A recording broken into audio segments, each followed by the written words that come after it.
today is kind of different for me because I don't normally do MIDI. I'm a guy that just sits in front of one sampler at a time, and if I need sounds from other stuff in the studio, I'll just sample it straight into the sampler and keep on working inside of the sampler. Today I wanted to make a beat on the 404. I wanted to sample straight from record into the 404, but the 404 has like this weird little sequencer that I don't like. So then, MIDI started to come into play, and it was because of that okay, let me just try and sequence the 404 with MIDI, and that's how it kind of went off from there. I wanted to sample something from the record, but I found this sample, which was sitting here. I don't know from when, but it's right there. And I thought, okay, let's actually make a beat with that. So I plugged in the cables and started using the step sequencer inside of the MPC. There's my kick. That's the snare. That's the two hi-hats. That's it right there. So I'm sequencing the 404 from the MPC. And it's okay, starting right now.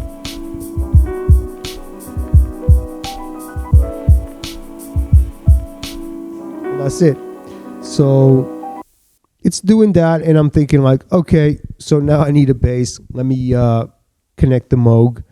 I connected the Moog. I started playing on the Moog. I found a few interesting things, but I thought like, all right, but how am I going to sequence this right now? Do I really want to sample just the audio straight into the 404, or do I want to sequence it first before I record it in? That's one of the things that I like to do. Before I record and I commit to a sample, I want to make sure that it is sequenced, it got the groove that I want and all of that. So you know what? I'm going to turn on the 61. That's when I decided to turn on the 61, because the 61 right here is connected to the Moog. It's connected to the Moog, and I can actually use the sequencer from the 61 to sequence the Moog. The Moog has a great sequencer, don't get me wrong, but I'm an MPC guy. I love the sequencer inside of the MPC. So that's what I'm going to do. So that is now connected via MIDI into the Moog. I can play all the sounds from the Moog. And okay, so the audio gets routed from the Moog into the MPC. It's connected right here. I'm using these cables. Don't kill me for it, but I'm going to get some nice little cables to connect to the back of the MPC right here. And I actually enjoy this workflow a lot because it allows me to connect the MPCX to the MPC61 via Ableton link. So all MPCs come with that. You can connect, and not just MPCs. There are several samplers and synths out there that come with Ableton link. It's amazing. It's always in time, and it's never out of time. So it locks the clock perfectly. I love it. So that's what I'm doing right now. The MPCX is linked up via Ableton link. So every time I press play here and I press play there, they are always in sync with the clock. All right. The 61 is triggering the Moog via MIDI. The output of the Moog is going into the MPCX. The output of the X is going into the 404, and everything kind of works that way. Okay, so if I press play here on the 61, you'll hear the Moog.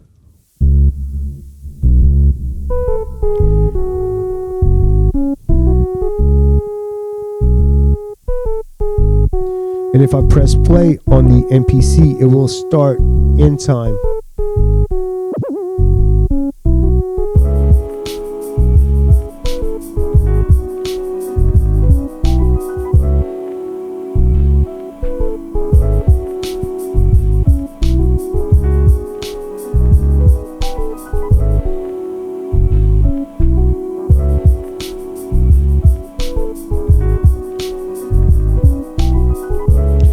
And of course, the outputs are going into the 404 and then into the computer. All right.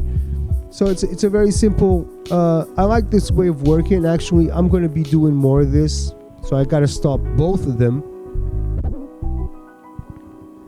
So I really like the way,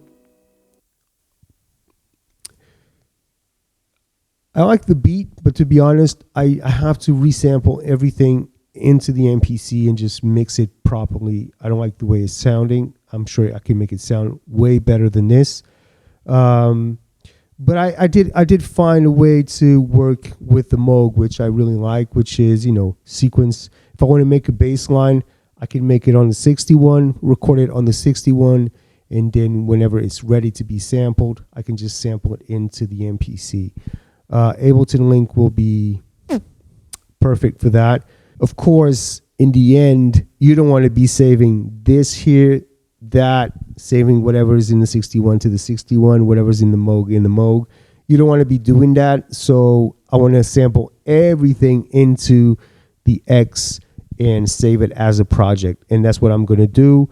I'll probably add a few extra effects on the Moog before I record it in and I commit to that sample. Anyway, I hope this video kind of inspired you to make some connections in the studio. If you think that I'm missing something as well from my MIDI connections that I can do here, let me know. And I'll see you on the next one. Thank you so much for watching. Peace. Bye-bye.